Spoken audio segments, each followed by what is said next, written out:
अस्सलाम वालेकुम रहमतुल्लाह।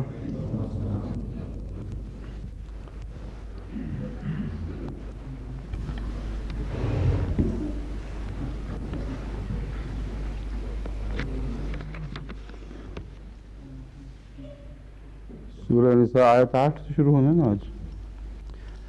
आज वो बात का निस्फ घंटा जो है उसमें सवाल जवाब का भी रखना है।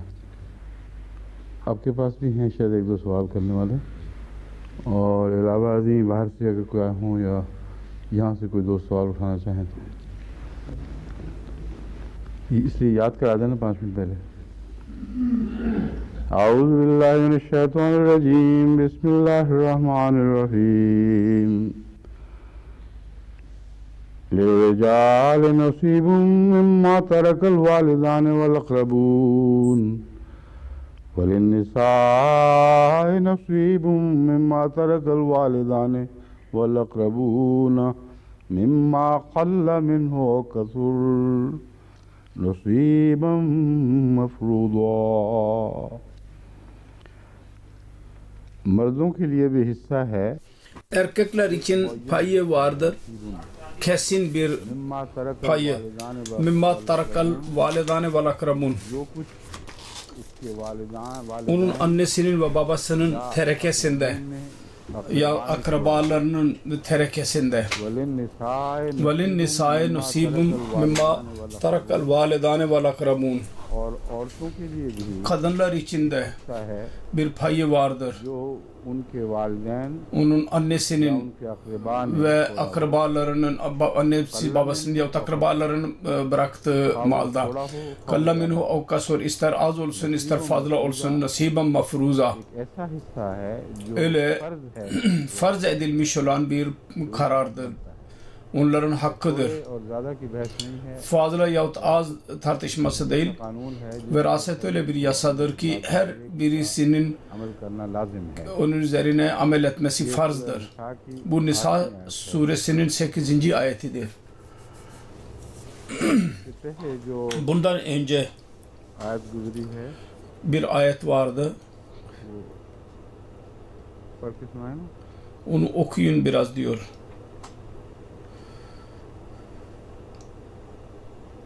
ये है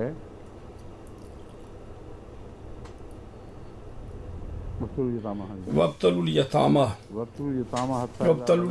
हत्ता इज़ा बलगुन निकाह फ़इन आनस्तुम मिनहुम रुश्दन फ़दफ़उ इलैहिम अमवालहुम वला ताकुलू अहा इसराफ़न व बिदारन अन यकबरू व मन काना गनियन फलियस्ताफ़िफ़ मन काना फ़क़ीरन फलियाकुल बिलमारूफ़ फ़इज़ा दफ़ातुम इलैहिम अमवालहुम फ़अशहिदू अलैहिम वकफ़ा बिल्लाहि Haseeba. Burada yetimlerin konusunun tartışmasına girmeden önce onun o konudan başka bir toplumun bazı üyelerine konu intikal edilmiştir. Onlar büyük yaştadırlar.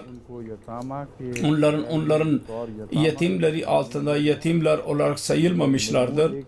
Ancak konu aynıdır. Onun için bunun sonradan gelen ayetin ilk ayetiyle derin alakası vardır. Her kişi ister erkek olsun ister kadın annesi babasının veresesine sahip olacak.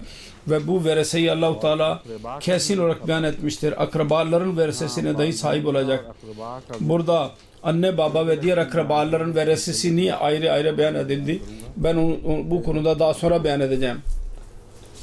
Şimdilik size lügat ve tefsir ile alakalı olarak nasib ne der onu beyan edeceğim.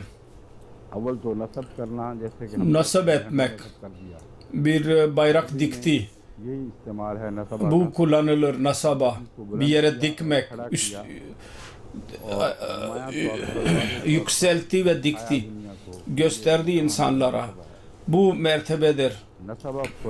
Nasaba le fulanın adahu. Bir insanın düşmanlığını kesin bir şekilde karar verdi. kalbine indirdi güya.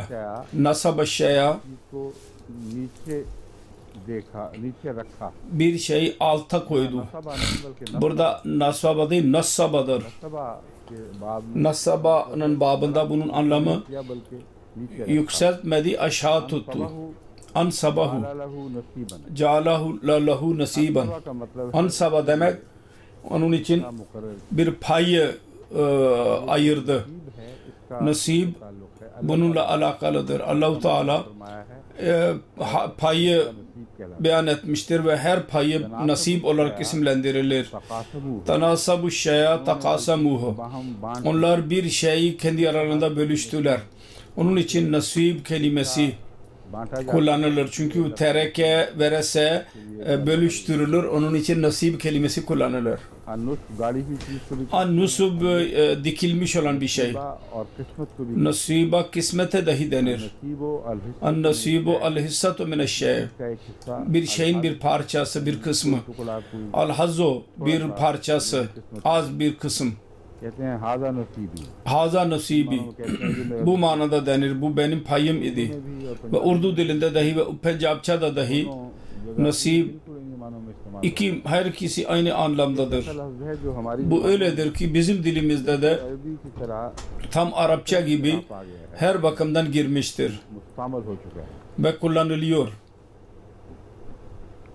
तफसीर बहरे मुहीत में Tefsil Ber-i Muhit'te yazılıdır. लिखते हैं कि अहले Mezuri der ki सारा माल लड़कियों günün ahalisi bütün malları kızlara verirlerdi. Çünkü erkek kazanır ve kız kazanmaz. Araplar kızlara hiçbir şey vermezlerdi. ये एक इल्मी बहस है। बहस Bu bilgisel bir tartışmadır. के नज़ूल से इसका कोई भी Fakat bu ayetin nüzulüyle alakası yoktur. Yunan ahlisi ne yaparlardı, ne yapmazlardı? बहस है। Alakasız bir tartışmadır. Kur'an-ı Kerim veresinin talimatını en güzel, mutanasip, मौत के uygundur. Müslim Mevud'un notunda bunun detayı vardır. के मजहब में Dünyanın hiçbir dininde, dünyanın yasasında ve rivacında verseyle alakalı olarak oturduğu detaylı her konuyu kapsayan ve uygun bir talim, mütenasip bir talim Kur'an-ı Kerim'deki gibi başka bir yerde bulunmaz. मुख्तलिफ कौमों के अलग अलग Gelenekler değişik kavimlerin başka olmuştur. Fakat onların her birisinde insafsızlık vardır. Yunan kızlara her şey verdi, kızlara erkeklere vermedi. मज़ाहिब में Diğer bazı dinlerde her şey erkeklere verdiler, kızlara vermediler. तालीम का जिक्र Yahudilerin talimatı daha sonra olacak. Ondan da anlaşılıyor ki erkek olmasa o zaman kızlara verilir. Yoksa onlara verilmez. हर Böylece मजहब में değişik dinlerde veresenin talimatı mutlaka vardır. Ancak eksik ve tek taraflı और बाज़ दफ़ा जिक्र ve bazen zikri dahi yoktur. सिर्फ रिवाज पे छोड़ दिया जाता Yalnız geleneğe bırakılır. है।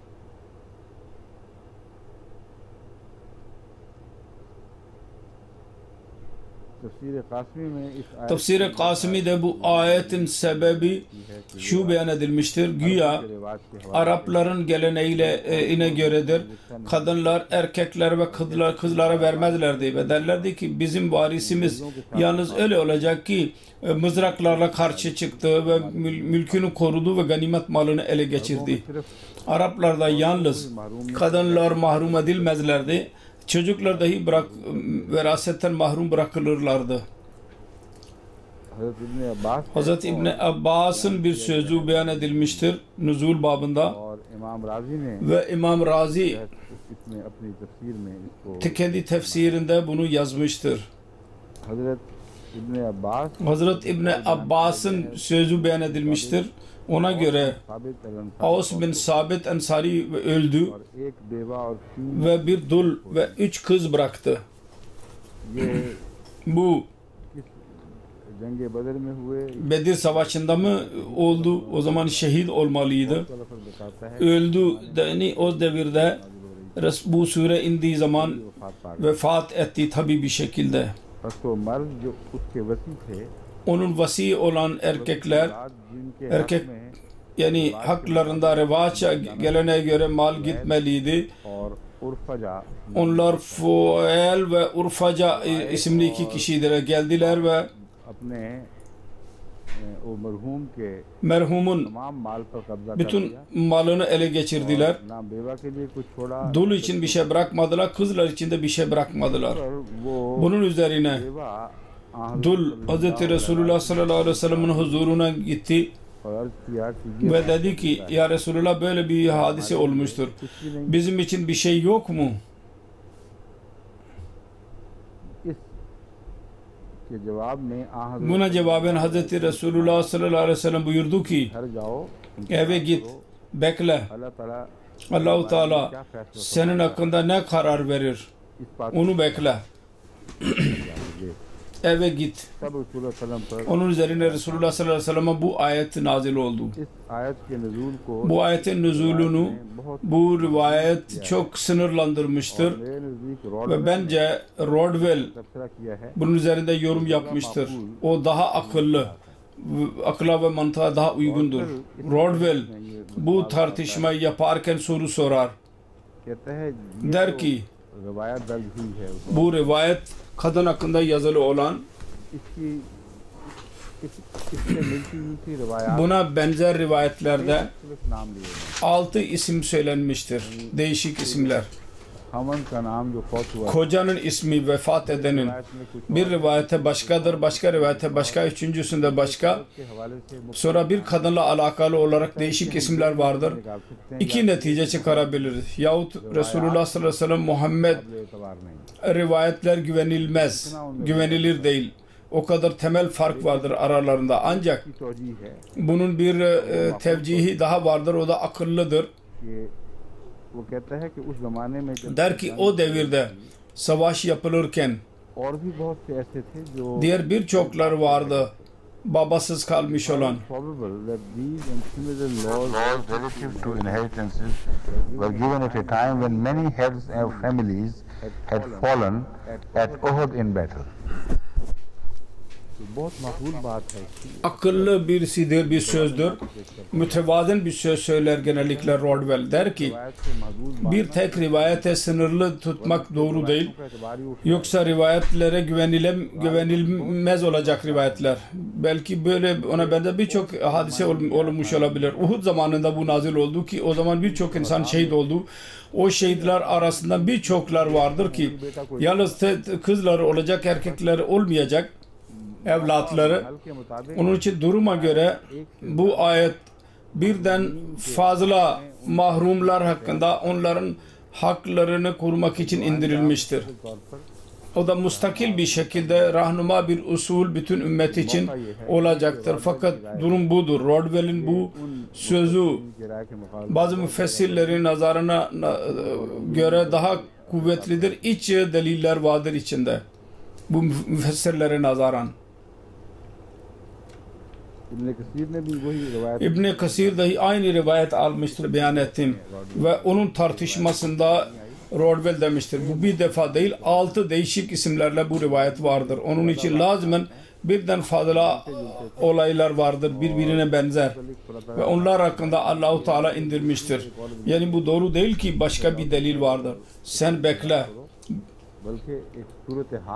Bir durum söz konusuydu, o da istiyordu ve o durum üzerinde bu ayet indirildi.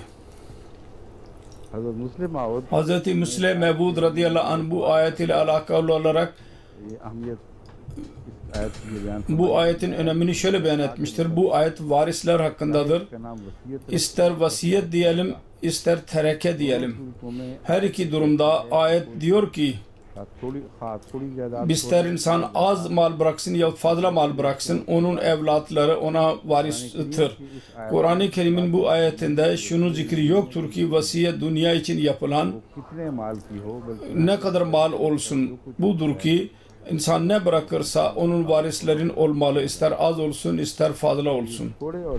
İster fazla yahut az bahsi çok önemlidir. Buna geri geleceğim ben biraz sonra.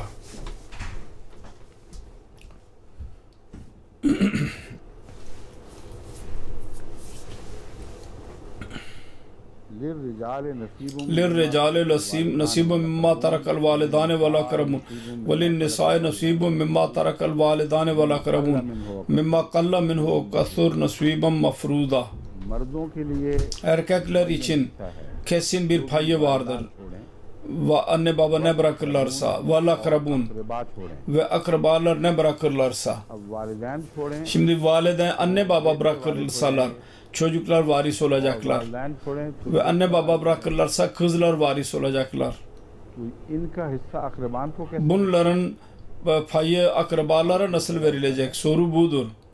एक माँ बाप मरते Bir anne baba ölürler. तो छोड़ते हैं, Her ne bırakırlarsa bu kesin emre göre onlar varisleri erkek ve kızları olacaktır. Çocukları. अकरबान हैं। Onların diğer akrabaları इनके मरने पर bunların ölmesi üzerine onlar nasıl varis olacaklar? Eğer akrabalardan murat bu alınırsa ki bütün akrabalar pay alacaklar. Çünkü एक से ज्यादा बेटे और बेटियां birden fazla erkek ve çocuk kız olursa bütün tereke तकसीम का हुक्म है। eşit olarak bölüştürülsün. 1 ve 2 nispetiyle.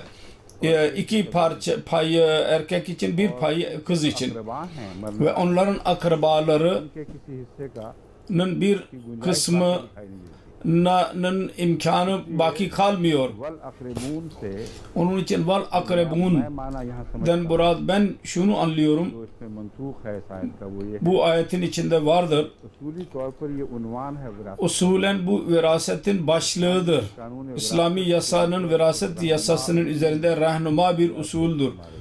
Bu ayet onu ileri sürmektedir. Der ki لِلْرِجَالِ نَصِيبٌ مِمَّا تَرَكَ الْوَالِدَانِ İlk hak वालिदैन anne babanın उनकी वालिदैन पर उनकी औलाद का है। evlatlarının onların üzerinde hakkı vardır. Neden? वालिदैन अपनी औलाद को Çünkü anne babalar çocuklarını yetiştirmek, büyütme tekten sorumludurlar. जिम्मेदारी Onların haklarını korumak Allah-u Teala anne babaya vermiştir. Onun için haklar birisinin yetiştirmesi için veraset üzerine bağlı olurlar. वालिदैन के Onun için validen üzerinde evlatın hakları vardır. जिम्मेदारी Validenin sorumluluğudur ki onları yetiştirsinler. क्योंकि अक्सर İlk verese पहले मरते हैं। genellikle anne babalar önce ilk olurlar ve çocuklar ve kızlar daha sonra ölürler. Buna tabi olarak ilk zikir उन बच्चों का किया गया है जिन çocuklardan bahsedilmiştir. Annesi babası ölmüş olan çocuklar. वो Eğer onlar जिंदा रहें और वालिदैन yaşarlarsa ve वालिदैन eğer जिंदा रहें, anne baba yaşarlarsa बेटियां फौत हो जाएं तो ve kızlar ve erkekler ölürlerse Kur'an-ı Kerim bu usule göre daha sonra detaylı olarak aydınlatmıştır. Onlar dahi pay alacaklar. हिस्सेदार या İlk pay alan ya kızlardır yahut da erkeklerdir yahut baba anne babadır yahut kız ve erkek çocuklar ve anne babalardırlar. Biz bunu anlayabiliriz. Günlük her kime sorumluluk taşıtılırsa ölürse आगे भी aynı sorumluluklar daha sonra başkasına intikal edecek. बाप जिंदा थे, Anne baba yaşıyor idilerse बाप पर akrabalar माँ बाप का तो कोई फर्क üzerinde anne babasının bir sorumluluğu yoktu. अकरबा के हमदर्दी के Akrabalara sevgi göstermek için Kur'an-ı Kerim'in bu talimatı ki akrabalara iyi bakın. Onlara aldırış edin. एक अखलाकी तौर पर तो Ahlak bakımından माँ बाप anne baba, मसलन माँ बाप की बात मैं कर रहा हूँ, कोई दो मियाँ बीवी anne iki karı koca evlatları dahi olan फर्जी onlar के तौर पर asla fariza olarak yasal olarak akrabalarına देने के पाबंद mal vermeye mecbur değildirler. Mecbur iseler evlatlarını vermeye mecburdurlar. Onların sorumluluklarıdır. Tereke veresede de usul aynen olacak. Ve diğer ayetler eğer bu usule tabi olarak okursak hiçbir çıkmaz söz konusu olmaz. Bunu unutursak o zaman fakirlerin usulleri çok tuhaf dağlar ortaya çıkarırlar. के अजीब मज़ामीन के Ve öyle tuhaf konular söz konusu olur ki onların içinden hiç kimse bugüne kadar veraset sahipleri çıkamamışlardır. Birçok defa öyle bir şeyde yaşanır. Anne baba बेटियां छोड़ें, kızlar bırakırlarsa yahut çocukları bırakırlarsa özellikle kızlar durumunda हिस्सा onlardan da daha fazla payı akrabalara arasında diğerleri verilir. को भुलाकर Çünkü bu usul unutularak बनाए हुए इंसानी बनाए हुए insanın hazırladığı दिया गया veraset yasaları kabul edilirse बनाए गए delil ile çıkarılmıştır. Kendiliğinden uydurulmuş değil. Fakat delil çıkararak söz nereden nereye kadar gitmiştir. Ve bu temel usul göz önünde bulundurulmamıştır ki veresenin felsefesi şudur ki hayatta siz bazı kimseleri yetiştirmekten sorumluydunuz. Siz ölünce onlar sizin aynı mallarınıza sahip olacaklar. Yaşıyorken onları kullanıyorlardı. Tabii mantıki bir neticedir bu. Ve onlar size verdiler. Eğer siz ölürseniz, kimlerden aldıysanız, kim malların üzeriyle yetiştirdiyseniz onlar ilk olarak varis olacaklar. Anne babaya intikal geri gidecek. Bu ruhtur. Veresenin bölüştürülmesinin çıkmalarına girmeden önce bunun bir aydın bir usul olarak elimizde bulundurmalıyız. Bu lamba bizim elimizde olursa sendelemekten korunacağız. Eğer bunun aydınlığı olmadan yolculuğa gidersek birçok yerde sendeleyeceğiz. Öyle konulara gireceksiniz. Çıkmadan içine gireceksiniz ki sonra çıkamazsınız oradan. Bu usule tabi olarak Ahmediye cemaatinin fıkhı, veraset fıkhı tekrar bunun gözden geçirilmeli. Çünkü birçok konu vardır. İnsanlar benim dikkatimi çekerler. Ben düşünüyorum bazen. Ben zannediyorum ki fakirlerin olağanüstü bir şekilde gözleri kapatarak onlara uyulmuştur. Zul-Faraiz, Zul-Arham, Zul-Vücuh ve değişik istilahlar öyle nafiz ettiler kendileri üzerine ki orada yakalandılar bütün fakirler ve fakir bu istilahlara tabi olarak nereye kadar giderler. Kur'an-ı Kerim'in ruhu yok olmuş olur. Yalnız mantıki bir tartışma baki kalır. Onun için bunu göz ardı ederek Kur'an-ı Kerim'in ruhu ve tam insan tabiatına uygun olan ruhu aydın bir usul haline getirin. Sonra bazı ayetlerde şüphe varsa muteşabihattır o ayetler. O muteşabihatlerin tercümesini yapın. Bu ayetlerin gözetimin altında. Bunlar muhkemattır. Muhkemat bu konudur. Bu başlık olmaktadır veresenin. Lirricale nasibun mimma tarekal validane vel akrabun.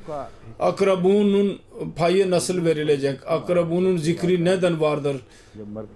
Anne baba ölürlerse onların çocukları ve kızları, bütün evlatlar onlara varis olurlar. Onların akrabaları nereye gitti? Burada bunun alakası yetimlerle vardır. O konu ile daha önce geçmiş olan konuyla direkt olarak alakası var. O konuya da bu ayet uygulanmaktadır. Birçok defa böyle durum yaşanır. Ölen birisi ölmüştür.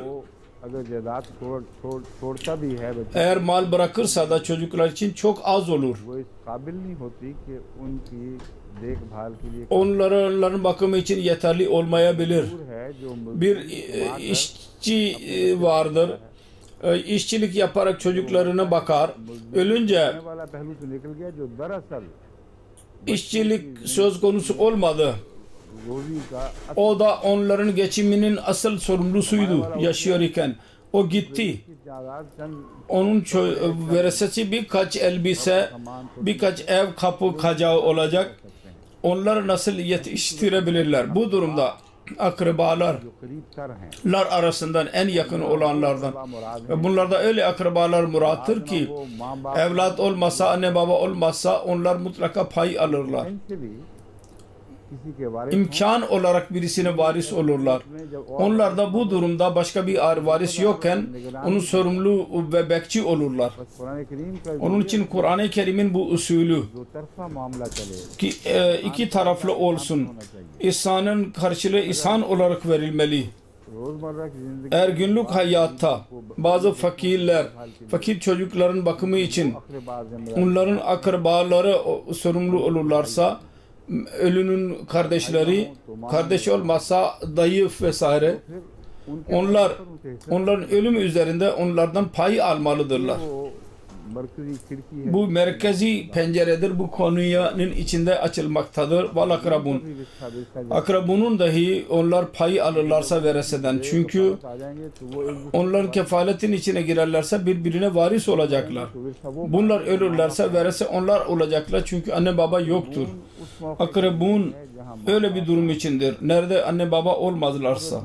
O durumda bu çocuklar akrabundan dahi verese olanlar, hangi şartlar bahsettim, Kur'an-ı Kerim değişik kategorileri beyan ederek detaylı bir şekilde aydınlatır, usulü bir şekilde aydınlatır.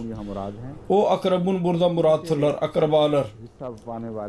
Onların payını alanlar, akrabalardan alanlar da usul aynen böyledir. Erkeklerin iki kısım ve dişilerin, kızların bir payı. Bu usuldür. Bunun üzerinde genellikle bütün verasetin tarihi vardır. İstisna varsa onun sebebi vardır. Allah-u Teala onları aydınlatır. Niye istisna edilmiştir? Kalla minhu o kasur. Buna ne gerek vardı? Yeterliydi. Verese verilen az olsun yahut fazla açıktır. Her birisi merhum anne babasının akrabalarının arasından onların durumuna göre vermeliydi, verecekti. Küçük ise veresesi küçük olacak, zengin ise zengin olacak. Kalla minhu o kasur niye dendi? Açık bir şekilde bu ayetin parçası açık bir şekilde belli bir konuya işaret eder. Yoksa buna ihtiyaç olmazdı. Ve o kadar önemli bir konudur ki bunu göz ardı ederek bütün İslami toplumumuz verese konusunda yozlaşmıştır. Küçük olursa ev malzemesi değersiz, kızlar da alırlar, babalar da, erkekler de alırlar. Ama tereke söz konusu olursa ve mallar fazla olursa orada bütün kızlar sıkıntı çeker. Annelere bir şey versinler. Bu evin malını başka bir eve intikal etmek gibi bir şey. Orada varisler başka olacaklar. Bu ailenin üyeleri değil onlar. Bu tehlike fiilen İslami dünyasının ülkelerinde çok insanları musibete katmıştır. Bütün İslami dünyada değil, en azından Pakistan ve Hindistan'da kesin bir şekilde bu kısım göz ardı edilmek neticesinde bütün bir siyaset nizamı bozulmuştur. Karma karışıklık olmuştur. Çiftçiler iki çeşit kızlara aşırılık ederler. İnsafsızlık ederler. Verese terk edildiği zaman erkeklere verilir, kızlara bir şey verilmez. Cesaretleri dahi olmaz. Eğer isterlerse birçok baskılar yapılır. Sert bir şekilde bazen kavgalar çıkar. Bizimdir, bizde kalacak derler. Tahammül edemediler ki yabancı birisi ki onların kızı orada evlenmiş olan gelerek onların mallarına girsin ve kendi bayrağını oraya diksin. Ona tahammül etmezler. Kur'an-ı Kerim dedi ki mimma kalla minhu o kasur. Çok önemli bir konudur. Uyarmadır. Fazla olmak neticesinde korkmayın. Bu bir emirdir, farzdır. Nasiben mafruza. Öyledir ki Allah-u Teala onun beyan etmiştir. Asla bundan yüz çevirmenize imkan olmamalı. Maalesef Ahmedilerde dahi birçok yerde bunlar girmiştir. Bir seferinde 3. halife bir defa ilan etti rahimahullah. Ben şimdi bir savaş açıyorum bunların aleyhinde. Daha önce nasihat ediyorum. Şimdi böyle olursa böyle insanları cemaat dışına atılacaklar. Kız kardeşlerinin hakkını vermeyenler birçok kız kardeş vardı ki fiilen ses çıkarmıyorlardı. Bunlar anlaşıldı ki onlar razıdırlar. Onlar korkudan ses çıkarmıyorlardı zavallı. 3. halifenin bu hutbesi geldiği zaman yeni mutalibeler başladı. Ve şimdiye kadar bana geliyorlar. Ben kızla diyorlar ki bizim gücümüz yok. Biz konuşursak konuşamıyoruz. Konuşursak bize kötü muamele yapılacak. Başka bir şey değilse bizi bir tarafa atacaklar. Ve bizim böyle bir cesaretimiz yok. Ben onlara derim ki Allah-u Teala sana hak vermiştir. Cesaretli davranmalısın. Eğer sen sessiz kalırsan ve zayıf gösterirsen, bu zalimlerin ellerini kuvvetlendirirsen, onların günahının bir kısmını sen alacaksın. Çünkü onlar cesaret bulacaklar. Her Ahmedi kadının ortaya çıkması gerekir. Her kimin hakkı yendiyse, Allah-u Teala hak beyan ettiyse lazimen kazaya gitmesi lazım. Hiç bakmaması lazım ki onun tepkisi ne olacak? Eğer böyle davranırlarsa gelecekte insanlar korku duyacaklar. Ve aynı konu olacak. Ve şerrid bihim man halfahum. Birkaç öne çıkanlara öyle kuvvetli davranın ki diğerler de korksunlar ve cesaret göstermesinler. Şimdi ilklerle yaşanmadı ve birçok bunların çiftçi aileler vardır. Orada benim bildiğim kadarıyla hala aldırış etmiyorlar. Onun için bunu bir örnek olarak bunun aleyhinde cemaat mutlaka cihad etmeli. Nasiben mafruza mutlaka verdirmeli. Ve bu konuda ister eski aileleri dahi cemaat dışına atma gerekirse hiç aldırış etmememiz lazım. Onların dışına atılması bereketli olacak. Çünkü Allah-u Teala'nın emrini korumak için onlar dışarı atılmaktadırlar. Allah-u Teala onun eksikliğini giderecek. Hiç ona aldırış etmemeliyiz. Bir kız kardeş kendisi bırakmak isterse onun üzerinde aynı usul tabi olacak. 1. halifenin fetvası erkek kadındaydı. Bana dedi ki benim kızım mihir hakkını affetmiştir. Hazreti Hakim Fazluddin Behravi miydi radıyallahu anh? Önce versin. Sonra eğer o geri verirse tamam verebilir. Fakat mutlaka vermeli. Şaz olacak bir kız kardeş geri veren. Şimdi bu arada başka bir konu dahi söz konusu oldu. Burada tartışılmalı. Adamın birisi veresede her ne ele geçiriyorsa, elde ediyorsa vasiyet dahi etmiştir. Ve kendi veresesini hibe eder. Başka varislere. Benim ihtiyacım yok der. Şimdi o ölürse onun vasiyeti nasıl olacak? Öyle bir durum önüme geldi. Ben usulü olarak dedim. Gelecekte bu asla kabul edilmesin ki ben filana verdim. Sen ona verdiysen kendi hakkını bırakmışsın. Ama sen ondan önce Allah-u Teala'ya söz vermişsin. Ben hiçbir caydadın onda biri Allah-u Teala'ya mutlaka vereceğim. Bunun karşı davranmana asla gerek yoktur. Verese vasiyetten sonra bölüştürülür. Vasiyet ve borç gereklidir. Onlardan sonra geri kalan dağıtılır. Ve bu bir borç şeklindedir. Sen verdiysen Allah'a onu geri alamazsın.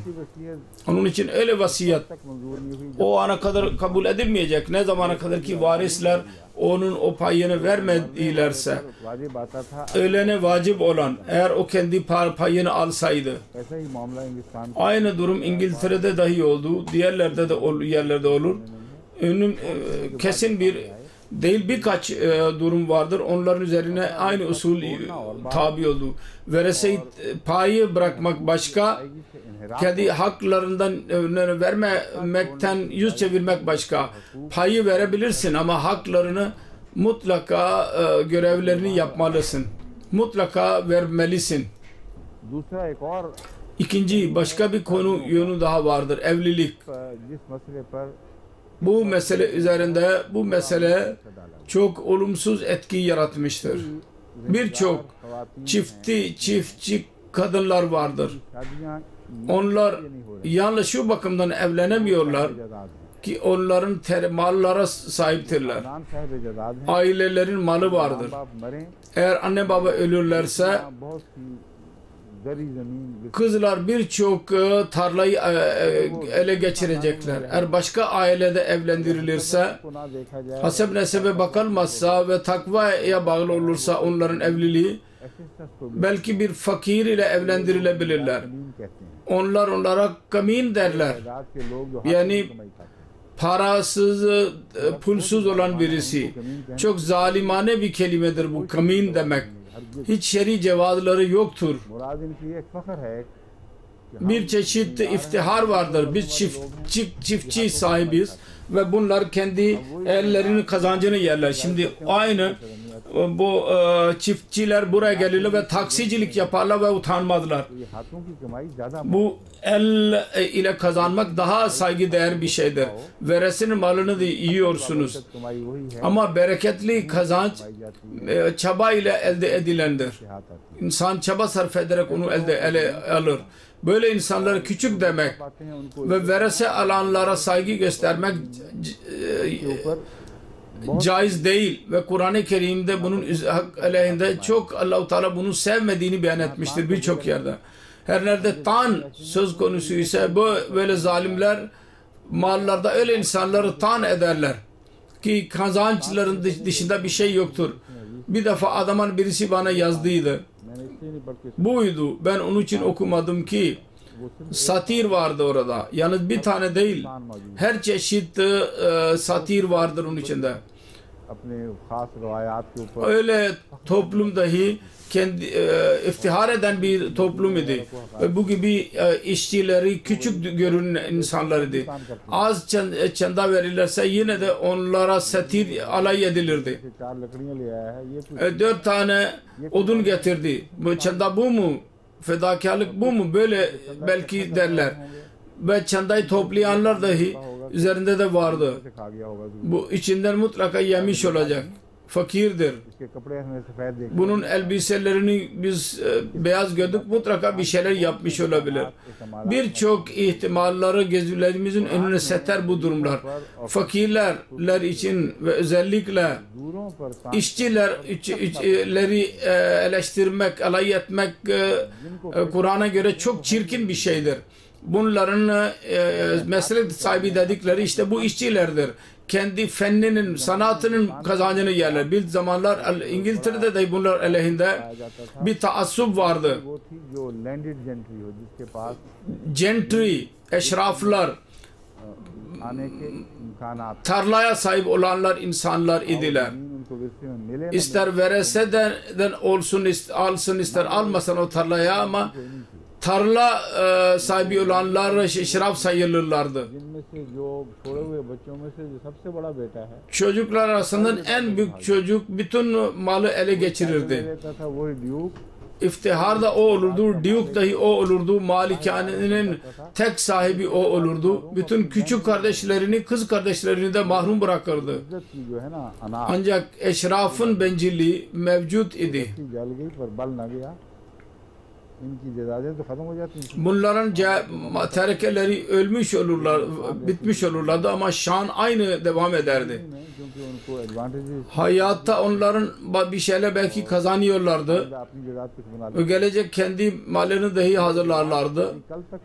Bu gelenek daha düne kadar aynen vardı İngiltere'de. Onun için her dünyada bir lanettir bu. Ki kazanç el ile kazanmak küçük sayılır ve verese büyük sayılır. Allah-u Teala kalla minhum o kasur diyerek bunu da işaret etmiştir. Küçük olsun büyük olsun verese de sizin hakkınızdır.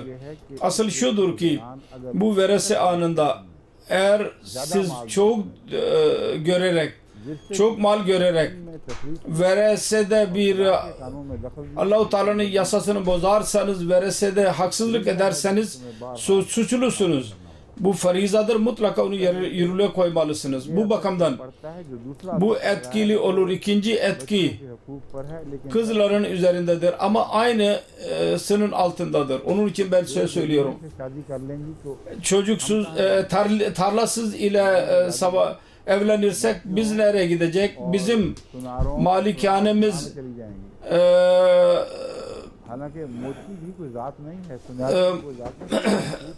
ayakkabıcıya ve mücevher ile uğraşan ve ondan sonra marangoz vesaireye gidecek. Şimdi bu bütün Emirül Müminin bunları bahsediyor. Hanlardan bahsediyor. Değişik insanların zatlarından bahsediyor. Bu diyor ki bu uyduruk şeylerdir ama bu yaşanıyor diyor. Şimdi birkaç gün önce bana bir haber verildi. Bir kız vardır. Çok uysal, güzel ahlaka sahip. 30 yaşına gelmiştir. Onun için bir çiftçi birisini arayın. Niye ben çiftçi arayayım? Tarla sahibi. Diğerler kabul etmeyecekler. Eğer onu aramazsanız bize eşit olan bunlar desinler ki bizim aramızda söz kalmıştır. O zaman bunlar kabul etmeyecekler. Ve bu da vardır işaret.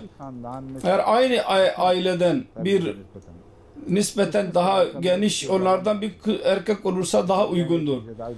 Diyecekler ki bu caidat burada kaldı, bu para. Onun için evlendirmiyorlar. En güzel erkekler talep ederler ama bunlar reddederler. Bu aynı durumdur. Burada cemaat kendi vilayet hakkını kullanmalı. Halifeye vilayet hakkı varsa bu manadadır. Her nerede vilayet yanlış kullanılıyorsa, Kur'an-ı Kerim'in ruhuna aykırı karar veriliyorsa, vilayet şu bakımdan insana nasip olur ki bir insanın hakkını korusun.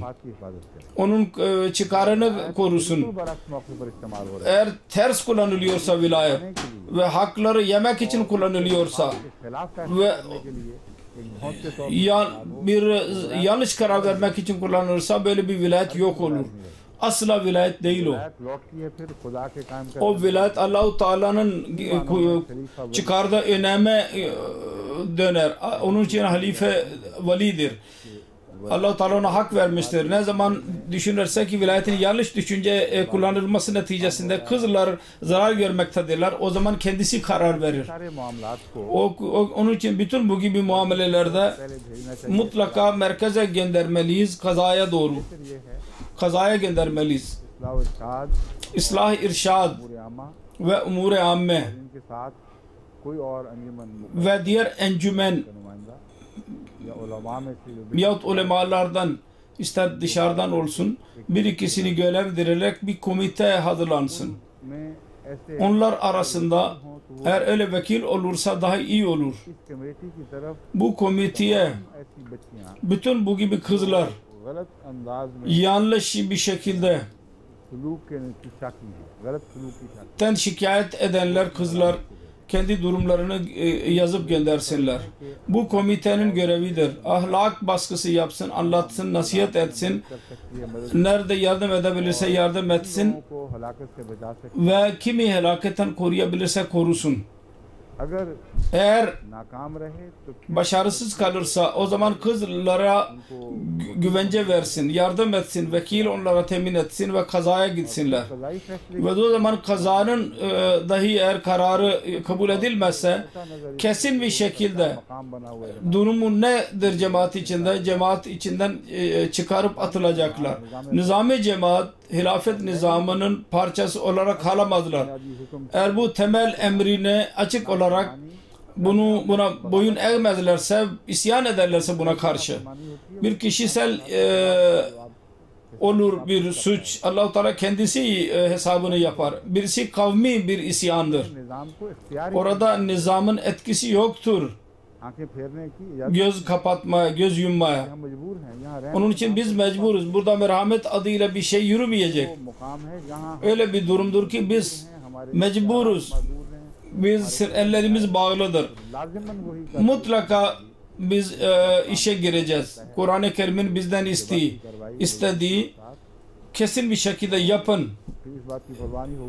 O zaman biz korkmayacağız. Cemaat içinde mi kalmak istiyorlar ya dışına mı çıkmak istiyorlar?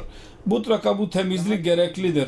Her nerede bu usule tabi olarak biz temizlik yaptıysa orada Allah-u Teala'nın lütfuyla hiçbir zaman cemaat zarar görmemiştir. Aksine olağanüstü faydalar elde edilmiştir. Mal konusunda da temizlik yapıldıysa orada da eskisinden daha fazla çandalar söz konusu oldu. Onların malları dahi bereket gördü. Bu yolda fedakarlık yapmış olanlar. İnfiradi olarak bazen bu böyle bir durum söz konusu olur ki bazen bir insan iptilaya girer. Adamın birisi haram maldan uzak durur ve hemen bir karşılığını göremez. O istisnalardan bahsetmiyorum. Genel olarak bu gibi insanların durumunu size anlatıyorum. Şüphesiz kesin olarak denebilir ki daha önce eskiden haram yiyenlerin hayatları değişti. Onların malları bereketlendi. Birkaç istisna vardır. Onların durumunu Allah bilir. Niye o istisnalar vardır? Onların karakterinde, niyetlerinde, onların yolunda kim bilir neler vardı. Ki onun neticesinde onların iptilaları uzun oldu, sınavları. Yahut yanlış boşuna sınav geldi, ondan geçersen Allah sana bereket verecek. Bu devir hakkında bela sınav devri. Bu devir içinden geçenlerin görevidir. Kendi itaat ruhunu yaralamasınlar. Sabır etsinler. Şükür ederek bunun içinden geçsinler. Ve sık sık cemaate taan etmesinler. Siz söylediniz biz bıraktık. Bana da yazarlar sanki ben sorumluyum onların yaptıklarına. Niye demiyorlar ki Allah-u Teala dediği ben de kabul ettim, sonra musibete girdik. Ama buna gerek yok. Benim ne hakkım var bir insanın malına araya gireyim? Ben Muhammed Resulullah sallallahu aleyhi ve sellem'in sözünü size ulaştırdım. Ve dediydim ki benim yetkim yok. Ki bunu duyduktan sonra benim bilgim olmasına rağmen bunun aksini yapayım. Onun için benim yetkim yok. Elimde değil. Kabul ederseniz Resulullah'ın emrini kabul etmiş olursunuz. Eğer onun sözünü kabul etmesin o zaman benimle de senin alakan kalmayacak. Bunun üzerine der ki siz dediniz biz kabul ettik. Şimdi söyleyin ne yapalım? Ne bir iş bulabiliyoruz ne de bir işçilik bulabiliyoruz. Ben cevap verdim ki Allah ile savaş yapabiliyorsanız ona şikayet edin. Eğer şikayet hakkınız varsa. Asla şikayet hakkınız yok. Bu demek ki eğer bu delil kabul edilirse her kişi harama doğru koşabilir şunu diyerek ki eğer ben haram yemezsem ben fakirleşeceğim. Bu delil caiz midir? O zaman hırsızlık yapın. O zaman yol kesicilik yapın. İnsanları öldürün. Yetimlerin malını da yiyin. Ve eğer yok deyin. Yok. Durduktan sonra deriz ki İslam izin vermiyoruz. Biz yetimin malını verdik. Bizim çocuklarımız aç kalıyorlar. Filanın malını gasp ettik. Siz ona verdirdiniz. Şimdi bizim haklarımız nereye gitti? Sizin haklarınız sizin kendi el kazancıdır. Onda da bir İzzet vardır. Allah-u Teala ona saygılı bir iş demiştir. Yeniden yola girin. Haram ile geçiniyordunuz. Onun üzerinde sizin hakkınız yoktu. Allah-u Teala o pislikten sizi dışarı çıkardı. Onun için cemaatin sizin üzerinde minneti vardır. O zaman daha uygundur ki siz bereket görürsünüz. Böyle bir durum hakkında ben biliyorum. O aileye 2-3 sene zor geçtiler. Bir şey yapamadılar. Fakat onlarda uysallık vardı, haya vardı. Demiyorlardı ki şu bakımdan biz zorluğa girdik. Dediler ki elhamdülillah biz necata kavuştuk. Şimdi ondan sonra Allah ne zaman verirse biz ona razıyız. O kadar bereket gördüler. Ki eskiden haram işlerine mukabil çok daha fazla mal elde ettiler. Onun için bu açıktır, kesindir bence. Kendi nefsinin itaatinin ıslah edin, itaatinizi. Onu Allah için halis edin. Demek budur ki Allah-u Teala'nın lütuflarına meşrut kılmayın. Onun rızasına bırakın. Eğer onun rızasına bırakırsanız o zaman fakirlik belası dahi sizin imanınızı zedelemeyecek. Onda da bir lezzet bulursunuz. Başka bir durum görürsünüz. Biz şimdi fakiriz. Allah için fakiriz. Şimdi eğleniyoruz.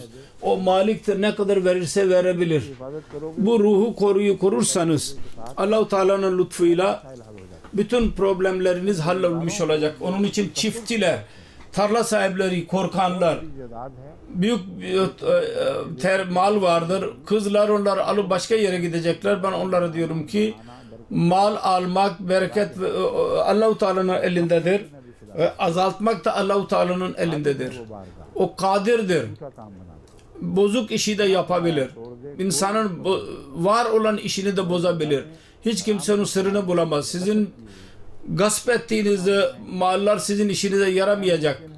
Mümkündür ki mallar çoğalabilir ama bereket yok olabilir. Evlerde musibet olabilir. Düşman olabilir sizin evladınız. Birbirinizin düşmanı olursunuz. Ve bu mallar sizin için Allah-u Teala'nın göz ardı ettiğiniz emirler. Bu mallar sizin için düşman olabilir. Ben bunu size anlatmak istiyordum. Geri kalan bütün tartışmalar küçüktür. Gramer tartışmalarıdır. Lügat bakımındandır. Değişik yönler aydınlatılmıştır. Bazı müsteşriklerin yorumlarına ben bakacağım. Eğer gerekli olursa size okunacak, gerekliyse onu ben size okuyacağım.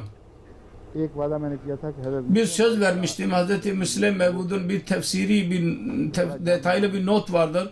Çok kuvvetlidir. Onu ben size söyleyecektim. Onu şimdi size okuyorum.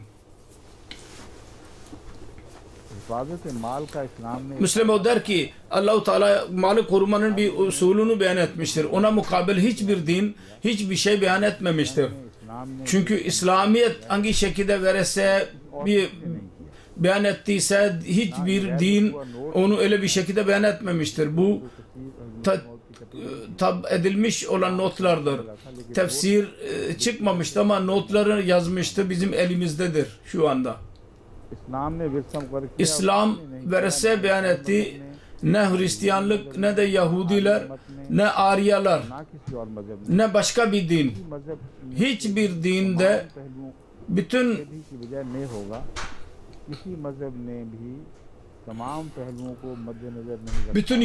yönleri göz önünde bulundurmamıştır hiçbir din. Avrupa'da derler ki veresinin bütün malı atadan olan en büyük oğlana verilsin. Bazı ülkelerde erkeklere verirler, kızlara vermezler. Bazı yerlerde kızlara verirler, anne babaya bakmazlar. Koca ölürse karısına dikkat edilmez. Karısı ölürse kocasına bir şey verilmez. Ve İngiltere'de ve Avrupa'da şu da vardır. Koca ölürse her şey karısına verilir eğer evlat yoksa. Ve İslamiyet'in hakları, diğer akrabalar vesaire onlar göz ardı edilir. Bu konuda da bir nasihat gereklidir. Eğer bir ülke yasasının özrünü beyan ederek açık bir şekilde şeriatin emirleri göz ardı edilirse cemaat şu bakımdan yasa izin vermiştir. Cemaat araya girersek yasa itiraz edecek. Siz bizim yasamıza bağlı olana niye ceza verdiniz? Eğer böyle bir durum söz konusu olursa cemaat kesin bir ceza veremezse bunun anlamı bu değil ki bu insanlar Allah-u Teala'nın yolunda da ceza görmeyecekler. Allah-u Teala cemaat eğer ceza vermediyse ona bakmaz. Allah-u Teala varmaz ki cemaat şimdi ceza vermiştir, onun için ben daha fazla ceza vermeyeyim. Cemaatin cezası bir nizamın sevmediği bir şeyi sevmediğini beyan eder. O tam suça göre olmayabilir. Bir insanı cemaatinin dışına atıyorsunuz. Ahmedi olabilir. Mesih Maud Aleyhisselatü Vesselam'ı kabul etsin, Kur'an'ı kabul etsin. Ancak nizamdan ayrılmıştır. Bu ceza öyle değil ki onun günahını tam olarak kefil olsun ve densin ki bu ceza görmüştür. Artık şimdi bu emniyettedir gelecekte. Asla böyle değil. Bu gelip geçici, iptidai, ilkel, intizami bir gereksinme yerine getirilmiştir.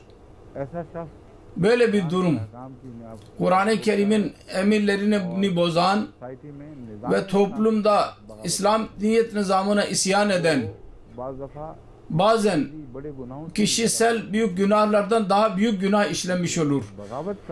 Çünkü isyan yasası en büyük günahtır. Şeytan bunun dışında başka bir şey yapmamıştı ama isyan etmişti ve o günden bugüne kadar günahın tanımı isyan etmek olmuştur. Her kim isyan ederse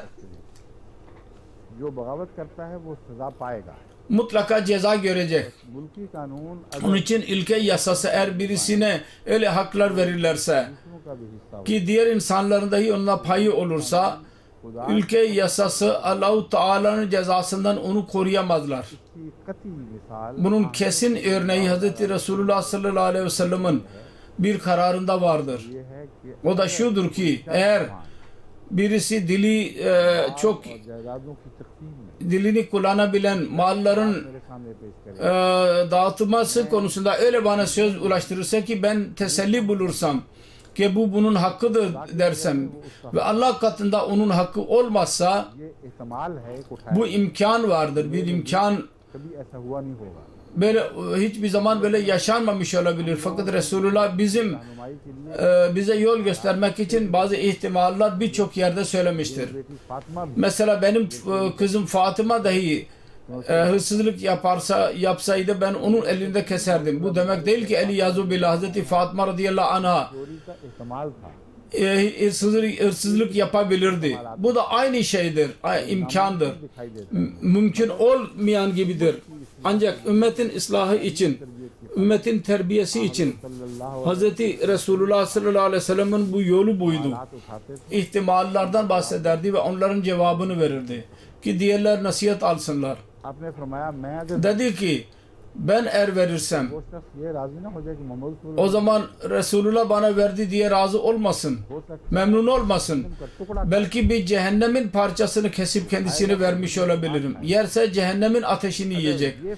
Onun için eğer bu karar Resulullah sallallahu aleyhi ve sellem'in kararı ihtimal bakımından kendisine cevaz vermiyorsa ki yanlış bir şey kullansın, onun hakkı olmayan bir şey kullansın.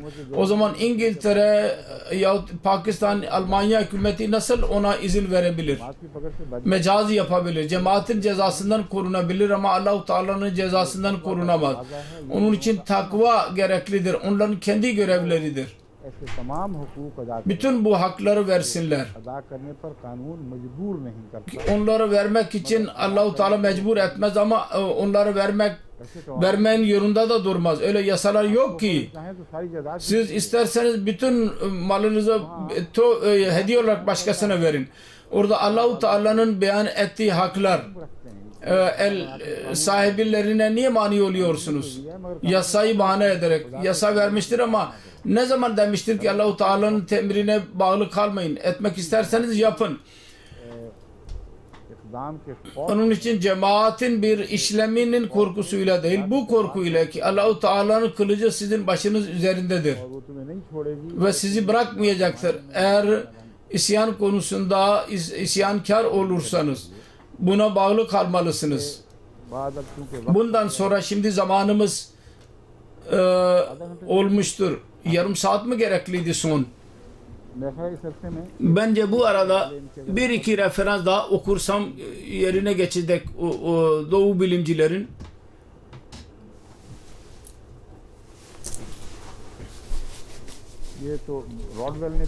Rodwell güzel söylemiştir. Demiştir ki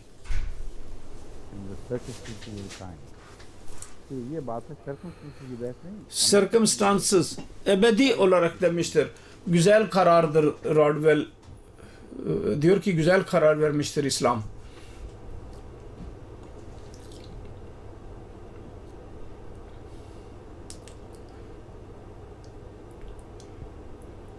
कह रहे हैं उसका कमेंट उसकी रॉडवेल ना Richard bell की कमेंट ये Richard Bell'in komentri budur ki genel recognition of rights bu ondan önceki ayettir. Tefsil beyan edilmesinden önceki ayet. Halbuki bu başlıktır. Bütün vasiyet nizamının başlığıdır. Temel usul, bütün hepsi bunda beyan edilmiştir, bütün usuller. Hiçbir vasiyetin bölüştürülmesinin bir kısmı bu ayetin üstün usulüne aykırı değil. Bu anlayamadı, ben onu beyan etmiş bulunuyorum.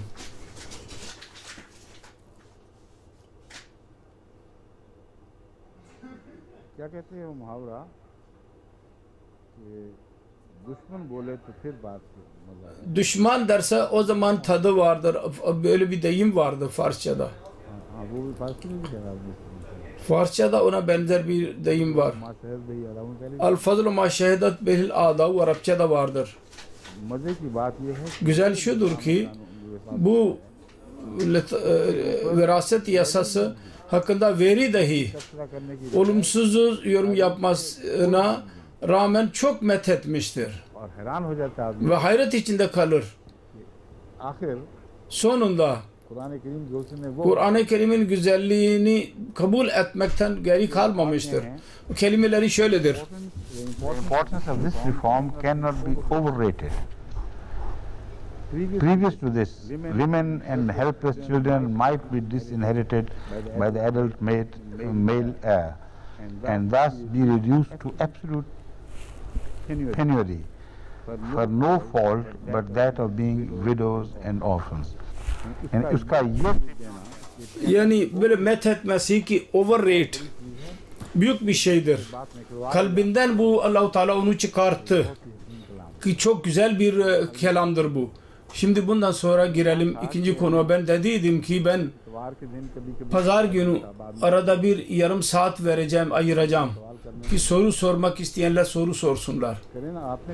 Şimdi sen mi soru, sen gel soru sor. Referans. Sen oku.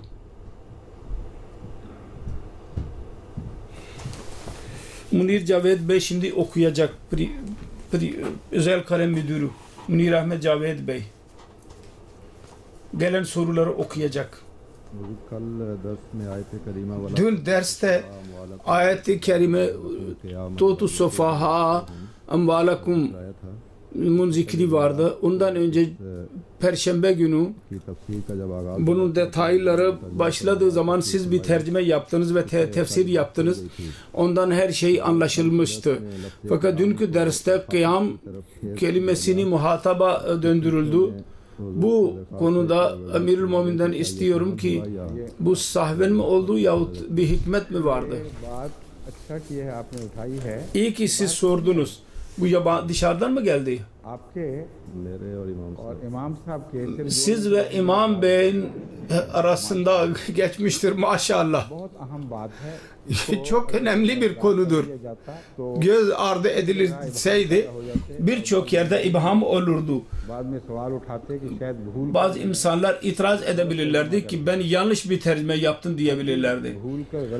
Aslında ben unutarak yanlış tercüme yapmadım. Öyle bir tercüme yaptım ki daha önce hiçbir yerde ne tercümelerde ne müfessirlerin beyanatında ben onu göremedim. Ancak ayetin siyak ve sebakına uygundur ve Arapça gramerinin yasalarına da tabidir. Ben bunu açmadıkça siz anlayamazsınız. Kıyamın ben tercüme yaptıydım daha önce ilk defa. Daha önce bütün müfessirler, bütün mütercimler ittifak olarak onların yaptığı tercümeyi yapmıştım. Mal sizin için kıyamdır. Mal sizin bekanız için gereklidir. Sizin geçiminizin vasıtasıdır. Kıyamın zamiri mala döndürülmüştür. Mal kimindir? Yetimlerin malı. Fakirlerin malıdır. Ve ulemalar bu tartışma girdikleri zaman kıyamın zamirini daima mala döndürerek bahane değil ama sebep arıyorlar. Anlaşılıyor ki bir şeyi yakalayamıyorlar. Diyorlar ki sizin malınız dendi माल यतीमों का है Mal yetimlerin malıdır. और क़यामन तुम्हारे Ve लिए kıyaman sizin için kıyamdır. Geçim sebebidir. Bu nedir? इस पर मैंने Bunun üzerinde ben aydınlattıydım. Eğer bu mana alınırsa herkesin aldığı gibi माल जो है o zaman kavmi mallar दरअसल aslında इक़्तिसादी बका kavmin iktisadının bekası için gerekli olurlar. की सूरत में जब Ve bu durumda इस्तेमाल पैदा çoğunlukla imkanlar olursa bazı kimseler o malları koruyamadılarsa ve ticaret जो तकाजे हैं वो पूरा करने की şartlarını yerine getiremedilerse, öyle yeteneğe sahip olmadılarsa o zaman kavmin iktisad nizamı bozulabilir. उसमें अगर निस्बत बढ़ जाए Eğer nispet çoğalırsa, मदीना में मुसलमानों की Medine'de Müslümanların sayısı ne kadar idi? Orada bu gibi olaylar o kadar fazla oldu sayıya nazaran ki gerçekten नाम पर असर iktisad nizamı üzerinde etkileyici olabilirdi eğer açık talimat olmasaydı. वो Onun için हैं वो o mana güzeldir, yanlış değil. माल क़याम का ज़रिया है Mal kıyam vasıtasıdır, kavmin kıyamı. मगर इनफरादी मलकियत Ama infiradi milkiyet insanın değil, infiradi milkiyet yetimlerindir. दूसरे जो मैंने İkinci manası ben şöyle beyan ettiydim. ये मसला नहीं उठता Onda bu mesele değil. तफसीर हो जाता Bu ayetin detayları kendiliğinden beyan edilmiş olur. Bu ayet bakımından. बनता है O da tercüme şöyledir. वलात Amvalahum dendi. इससे पहले वाली Fadfav bundan önceki ayet. क़यामत वाली Kıyamın. वलात हो तो Ve la tutu sufaha amvalakum. गरीबों को यतामा Fakirlere, yetimlere, यतामा नहीं बेवकूफ़ों को ahmaklara अम्वाल kendi mallarınızı vermeyin. Allati ja'alallahu lakum kıyaman. जिनको खुदा ने तुम्हारे लिए Allah-u Teala onlara sizin için kıyam vasıtası yapmıştır. और फिर Ve daha sonra बनाओ और खिलाओ onları yedirin ve içirin yalnız. मैंने दिया कि यहाँ Bunun anlamını aldım ben. Burada malik, yetim, fakir olmasınlar. गरीब हों हो Öyle fakirler olabilirler. सकता माल ना हो Ki gerçekten onların malları olmayabilir. O durumda बावजूद इसके कि माल उनके नहीं है तो mal onların değil sizin mallarınızdır. तलाश करना Fakat onlara bakmak ve onların temel haklarını vermek bu sizin göreviniz olacak. Bir bu anlam idi beyan ettim. के एन मुताबिक İlk tercümeye en uygundur. काम तो तुम्हारे लिए Kıyam sizin için idi. फायदा दूसरों को बता Fakat onun faydası diğer insanlara तर्जुमा कर रहा हूँ verdirilecekti. Şimdi tercüme bunun işaret ettiğidir. Ben tercüme yaptım. अमवाल Öyle mallar. क़याम बनाए गए Siz üzerinizde kıyam yapıldınız. जो तुम्हारे खुद बतौर क़याम की हुई Size kıyam olarak size verilmiştir. क्योंकि बज़ाहिर ग्रामर से हटा Bu tercüme gramerten uzak gibi görülüyor. Onun için मुफस्सिरीन ने इसको genellikle müfessirler buna bakmadılar. वाक़या ग्रामर से हटा Halbuki fil vaki gramerten uzak değil. Hiçbir özür aramaya gerek yoktur. अरबी Aynen Arapça gramerinin yasalarına göre grammar है और bu tercüme mümkündür ve çok güzel bir tercümedir. इस तरह O da şöyle olacak. सुफहा को Sufilere, akılsızlara kendi malları nazarınız verkim Allah'ı ticalallahu lakum. ने तुम्हारे लिए Allah-u Teala sizin için काम की हैसियत से yapmıştır. Kıyam olarak size vermiştir. Siz kıyamın क़याम sizin kıyam olmanız durumunda size vermiştir Allah-u Teala o malları. Onlar ahmaklara vermeyin. Onun için sizin malınız diyoruz. क़याम हो Siz onun kıyamısınız. मनसूब इन Kıyamen burada mensup şu manadadır मारी क़याम ki sizin kıyam durumunuzla तुम उनके क़याम हो siz onların kıyamısınız. माल हैं और Size verilmiştir bu mallar ve sizin malınız olarak isimlendirilmektedir. Ancak bu fil hakikat gerçekten sizin malınız değil.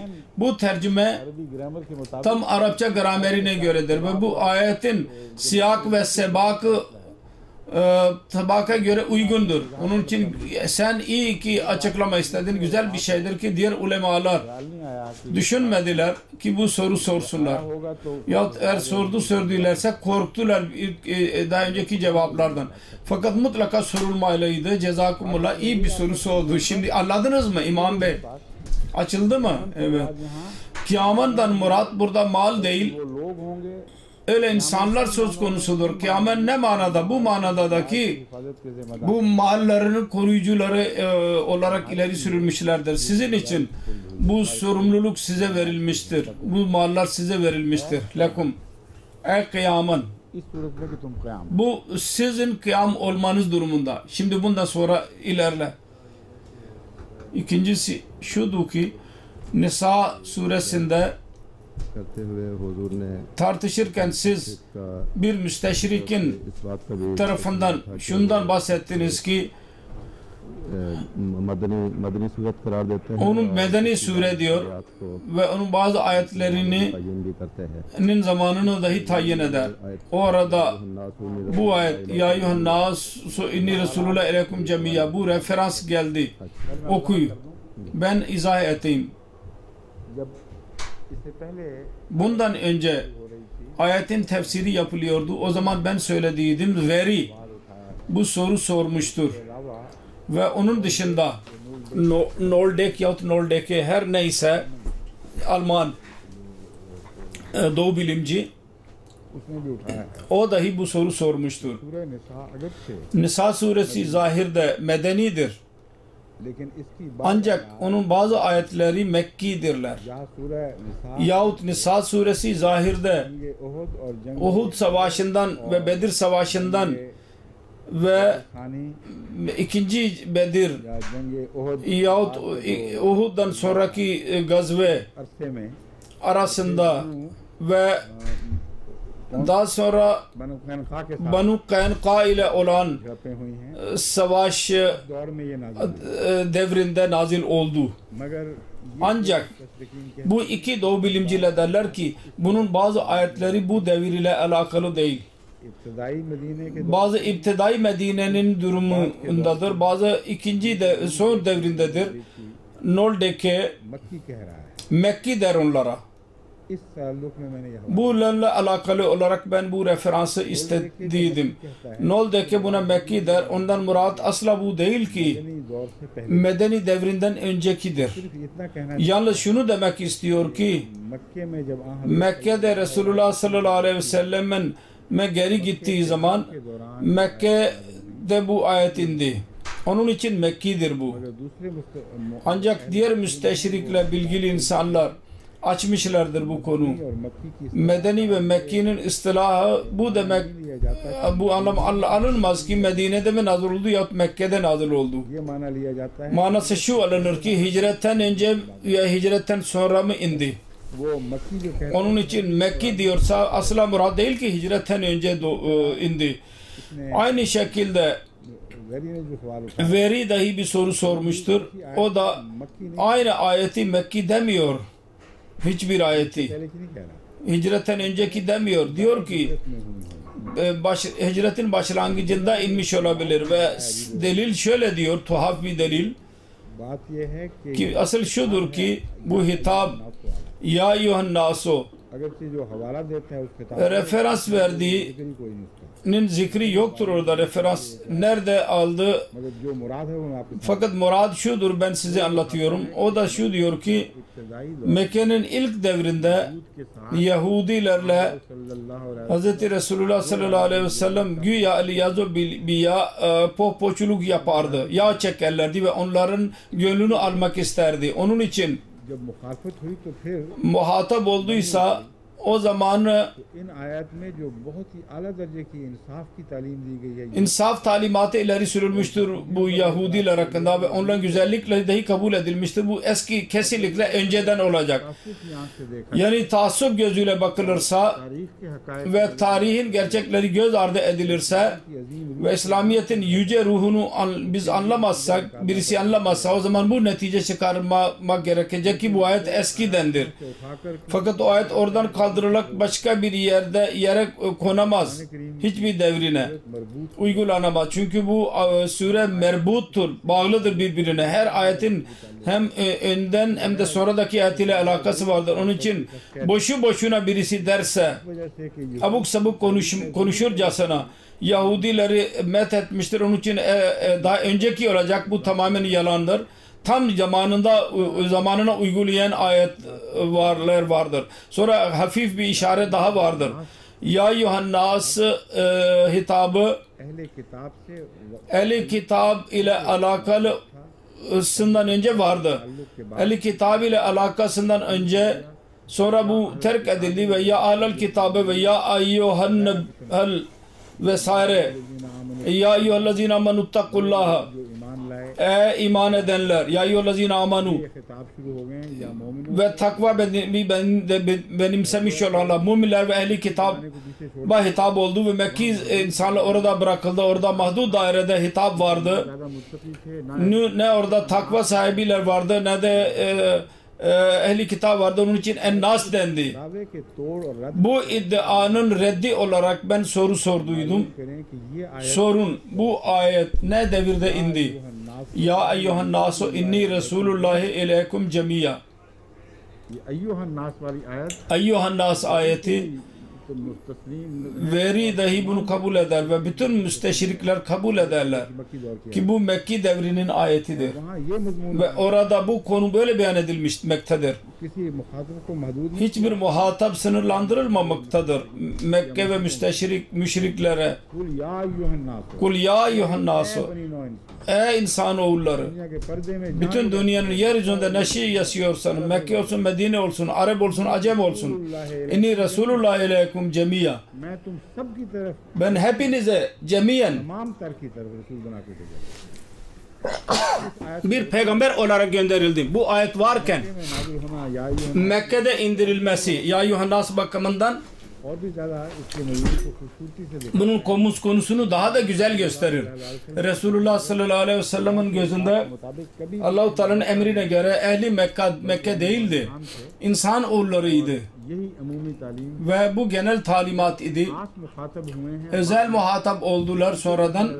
Onları göz önünde bulundurarak dahi tabi talimat ileri sürüldü ama şeriatin detayları beyan edildiği zaman takva ve müminler özellikle muhatap oldular. O devir आला उसूलों की तालीम का yüce usullerin devriydi. ऐसा दौर था जिसमें पेशगोई Öyle devirdi ki gaybi haberler vardı o devirde. को मुतमईन İnsan oğluna huzur vermek için पेशगोइयां öyle kesin gaybi haberler vardı ki onlar anlaşılıyor ki bu konuşan kendi ağzından konuşmuyor. गैब खुदा का Alemul gayb Allah-u Teala'nın temsilcisi olarak konuşuyordur. Budur. Şimdi हम तारीख निकली है bunun tarihi बहुत अगली बहुत पहले की है çok öncedendir. Biraz oku şimdi o referansı. Buhari'nin. Bu Sahih Buhari kitabı tefsirdendir. Bir zaman Hazreti Ebu Bekir, Hazreti Ömer radıyallahu anhuma arasında tartışma oldu ve bu mamle Hazreti Resulullah sallallahu aleyhi ve sellem huzuruna geçti. Huzur dedi ki hal antum tariku li sahibi या अय्युहन्नास इन्नी रसूलुल्लाह इलैकुम iz kultu ya yuhannasu inni Resulullah ileykum cemiyen fekultum kazabta fekala Ebu Bekir'in sadakta. Ne güzeldir. उस दौर में नाजिल हुई है जबकि अभी इस्लाम का Öyle bir devirde indi ki daha İslamiyet'in başlangıcıydı. Ne Müslümanlar da ashabların çoğu Müslüman olmamışlardı. Resulullah'ın önünde bir tartışma oldu. Hazreti Ebu Bekir, Siddique रज़ी अल्लाह अन्हु Sıddık radıyallahu anh ve Hazreti Ömer radıyallahu anh. Umar Hazreti Ömer binul Hattab, Ibn Khattab हैं İbnül Hattab radıyallahu anh इनके दरमियान arasında अल फारूक है Al Faruk torunun lakabı ihtilaf oldu, ihtilaf olurlardı. Ve Resulullah sallallahu aleyhi ve sellem Hazreti Ebu Bekir'i mezlum gördü, zulmedilmiş ve eziyet duydu. Niye Ebu Bekir'e sert davrandınız? Onun cevabın dedi. कि तुम मेरे साथी को Siz benim dostumu bırakır mısınız, bırakmaz mısınız? Traktum li. छोड़ोगे कि नहीं Benim için o bırakır mısınız? है जिसने जब Bu öyle bir dosttur ki ben dedim. İnsanlar, ben bütün insanlar, ben sizin Allah-u Teala'nın Resulüyüm hepinize. Siz dediniz ki sen yalan söylüyorsun diyorsun ama bu dedi ki güzel, sen doğrusun. Ne güzeldir. Ve yakınlığın sebebini beyan etti lillahi. Allah'a. आगे था O da doğruluk konusunda cesur olan idi. Asla aldırış etmedi ki Mekke ahalisine düşünüyorlar. को Kendi liderliğini bırakarak tehlikeye attı. उसने ऐसे मौके पर तस्वीर O durumda beni destekledi ve ayet okudu. या यूहन्ना Ya eyyühen nasu inni Resulullah ileykum cemiya. ये है कि Bu demek ki आगाज में çok başlangıçta bu olduydu. Quran के आगाज Kur'an-ı Kerim'in nüzulun başlangıcında bu bütün dünyanın insanlarıyla peygamberi olmak konusu ispat edilmişti. Onun için yavaş yavaş ehli kitap ortama kapsamına alındı ve diğer dinler kapsamına alındı demek doğru değil. Onun için ben bunu söylediydim. हालांकि Şimdi bundan sonra yerel bir soru var mı? गैर मुकामी मुराद है कोई और Yerel ve başka bir soru var mı? फरमाइए doctor Buyur. कहते हैं Doktor Bey ayağa kalkmıştır. हुजूर गुज़श्ता आपका दिनों नाम क्या है डॉक्टर तारिक हूँ। Doktor Tarık ismin पारकर के रहने वाले हैं पुराने Tarparkar'dan mı yazıyorsun? Evet. Kunri'denim ben. Kunri şehrinden. Burada Londra'ya da evlendirilmişsin. Army तौर पर वक्त करके Ve gelip geçici vakf olarak Tanzanya'ya da gittin sen. Evet. Şimdi sen söyle. गुज़श्ता दिनों एड्स का जिक्र चला था। Geçenlerde Ez'den zikri vardı. Onun hakkında benim sorum şudur. Siz dediniz ki मैंने सुना है कि एक Hz. Mesih Aleyhisselam dedi ki bir çeşit taun और एड्स çıkacak. किया जाए तो ads Şimdi taun ile karşılaştırılırsa ahlaki kötü ahlakı ile alakalı vardır. की हालत के साथ। तो जब हम क्या हम ये दावा कर सकते हैं कि जिस तरह अगर ये हज़रत मसीह मौऊद अलैहिस्सलाम को Tahmin edebilir miyiz? Mesih Aleyhisselatü Vesselam'ın bir mucizesi olarak अलैहिस्सलाम के साथ जो वादा था, Mesih Aleyhisselatü Vesselam'a Allah-u Teala मनफिदार haber verdiydi. İnni hafızu kulla man fiddar. के मुताबिक ही वो वादा AIDS hakkında da biz onu düşünebilir miyiz? Bu soru लिखने वाले ने बाहर से sizin dışında yabancı birisi de dışarıdan yazmıştır. अच्छा किया याद दिला Ve güzel siz hatırlattınız. Bunun cevabı gerekliydi. सवाल पहले एक और नहर Sizin sorunuz başka bir şekilde yürüyordu. फिर इसने रास्ता बदल दिया Sonra yönünü değiştirdi. İki soru sorulmalı. Birisi şu ki वो जो ये ताउन जिसको अगर हम एक किस्म का ताउन कहते हैं bir çeşit taun dediğimizin hayasızlıkla alakası var. Hz. Mesih Aleyhisselatü Vesselam'ın doğruluğunda onu desteklemek için bir taun ortaya çıktıydı. Hayasızlıkla değil inkar ile alakası vardı. आप शायद फरामोश Bunu है कि मैं sen belki unuttun. रसूलुल्लाह सल्लल्लाहु अलैहि वसल्लम Ben onu Resulullah'ın bir hadisi ile bağlamıştım.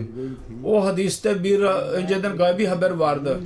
Gelecekte bir çeşit taun ortaya çıkacak ceza olarak. O da hayasızlığın cezası olacak.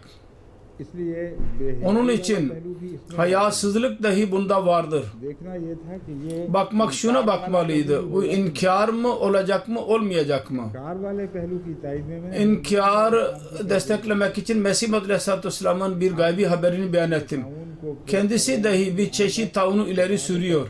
O bir ceza olarak gelecek. वाला पहलू Ve inkar yönü onda bellidir. पहलू बयान नहीं Orada hayasızlık beyan etmemiştir. ऐसा ताउन जो बेहयाई से वाबस्ता हो Hayasızlıkla bağlı olan bir yasa, नतीजे के तौर पर hayasızlığın bir neticesi olarak gelen azap, eğer Allah-u Teala onu Mesih Aleyhisselatü Vesselam'ı desteklemek için kullanırsa bir zararı yok bunda, bir mahsuru yoktur. Zamanları da Allah-u Teala kullanır. Bir hadise इस्तेमाल किया जाए dahi kullanılabilir yardım etmek için. एक पहलू दूसरा पहलू ये Bir yönü budur. İkincisi şudur. Ben bunu söylediğim zaman murat bu değildi. Ki hiçbir insan भी हो जाए Ahmedi olan करता फिरे aynı hareketlerde bulunsun. Ki onun neticesinde AIDS, insan AIDS'e bulaşır. तो एमडी हो गया इसलिए बच गया Ahmedi olduktan sonra korunacak dememiştim. दार में Manfiddar'da bu konu vardır. जो चार दीवारी में है वो बचा Mesih Aleyhisselatü Vesselam'ın evinin duvarları içinde olan korunacak. Mesih Aleyhisselatü Vesselam detaylı olarak söylemiştir. Dardan murat yalnız kerpiç ve tuğlanın duvarları değil, benim talimatımdır. Ve keşti Nuh'a Allah-u Teala Mesih Aleyhisselatü Vesselam onu bir kayık gemi vasıtasıyla beyan etmiştir ve sık sık beyan etmiştir. Benim gemimin içinde olursa korunacak. Gemimin dışında nasıl korunacak? Ehli Beyt David ehli dardır. Nuh'un oğlu niye korunmadı? Halbuki ehli Beyt idi. शामिल नहीं था Öyle söyleniyordu. Ad-Dar değildi. Al-Beyt'in kapsamında değildi. Onu korunamadı. वो लोग Onun için इस जमीन में एक दफ़ा अफ्रीका से भी Bu arada bir defa Afrika'dan dahi bir mektup geldi bana. Ona verdiğim cevabı ben özet olarak onu beyan edeyim. Ben dediydim, benim inancım şudur. से यहाँ Eğer kesin olarak burada zikir edilmemiştir. Eğer adamın birisi करता भी रहा हो, eskiden hata yapmış olsa da ve sonra iman ederse हरगिज़ बईद नहीं कि अल्लाह asla uzak değil ki Allah-u Teala ऐसे लोगों के onun diğer insanlara mukabil daha fazla korusun ve bir imtiyaz ortaya çıkarsın. लेकिन Ancak जो बैत में दाखिल हो जाए, her kim biyete girerse दरवाजे ve daha sonra kapıları kırarak evin dışına çıkarsa onun korunması senden bahsedilmemiştir. ख्याल आती है कि मैं पहले भी बयान कर चुका हूँ। Daha önce de bir örnek ileri sürdüm. Bir kurt geldi. दरवाजा बंधा हुआ था, Dışarıda bir eşek vardı. किया, O da ses çıkardı. दीवार पर बैठे हुए मुर्गे ने भी Ve orada bir tavuk vardı. Bir बाहर निकला लठ लेकर, उसको ev ahalisi dışarı çıktı ve kurt kaçtı. गधे ने समझा कि मैं महफूज Eşek dedi ki ben korunmuş birisiyim. के पीछे Onun arkasından gitti. खेत में Ve sonunda कार हो गया। tarlada ona av oldu. Kurda. घर की हिफाजत İşte evin korunmasının dışına çıkanlar için bir söz yoktur. लेकिन दूसरों के लिए Ancak diğerler için söz vardır. Daha önce beyan ettiğim gibi bazen bir merhamet ve lütuf alameti gösterilir ve bu mümkündür. Ben onu uzak görmüyorum. Ahmediye lehinde Mesih Muhammed Aleyhisselatü Vesselam'ın yardımı için gösterilmiş olabilir. Daha önce eskiden hata yapmış olanların çoğunda belki onlar vardı ama yine korundular. Bu da olabilir ve bu जो मैं दवाई देता हूँ, daha önce beyan ettiğimde daha vardı tuhaf bir şey bana gösterdi. Allah-u Teala'nın lütfuyla Ahmedilerin hepsi korundu Allah-u Teala'nın lütfuyla. Şaz olarak korunmamış olan birisi olabilir. Çünkü onların जो दिलाई जाती है उनको खुद भी ख्याल dikkati çekilir, kendileri de düşünürler. İsimlerini söylemeye gerek yok. Fakat Afrika'nın geleneğine göre öyle insanlar vardır. Ama diğerlerin hepsi üzerinde bunlar etkileyici değil. Çünkü onlar Eddar'ın तहफ़्फ़ुज़ हासिल नहीं izafi korumasının altındadırlar onlar. भी हो सकता है। O konuda da olabilir. Bu etkileyici olabilir. Ahmadi दुनिया Ancak Ahmedi dünyası hakkında मान है, bizim inancımız vardır. Allah-u Teala'nın lütfuyla onlardan çoğu जिंदगी takva hayatını yaşıyor ve Eddar'ın içindedir. Onun için bu konuda bütün bu gibi ülkelerde gerçekten cemaat orada Eddar'a girmiş olursa orada Allah-u Teala bu imtiyazi alameti Allah-u Teala gösterecek. Anladınız mı? Tamam. अब तो वक्त थोड़ा रह गया, Şimdi zamanımız dolmuştur. यानी वहाँ अब चलने की ताकत है तो चले वहाँ। Yürüyebilirsen gel. मुश्किल से चल रहे हैं बेचारे यहाँ। Zorlukla yürüyor. मेरा नाम मकबूल अहमद कुरैशी है। जी Benim adım Kureşi'dir. Ben Karachi'den geldim. हाँ, Sorum şuydu. सवाल ये कि 1964 में 1964 senesinde 5000 है bir şeyin değeri 5000 ise bugün 25 sene sonra ödersek nasıl olacak? 5000 olacak. अगर कर्ज हो Eğer borç olursa क्या होता है? o zaman ne olur? वो भी उतना ही रहता ठीक है। Aynısı kalır. O zaman aynı. Bu da borçtur. अगर बीवी ने Borç मुतालबा değişmez. कर दिया, Eğer o mutalaba ederse ना दिया फिर मार ve siz vermemişseniz o zaman zarar görürsünüz. बहरहाल आपका मैं कोट करूँगा। जज़ाकुमुल्लाह। Şimdi selamun aleyküm ve rahmetullahi ve berekatuhu. أعوذ بالله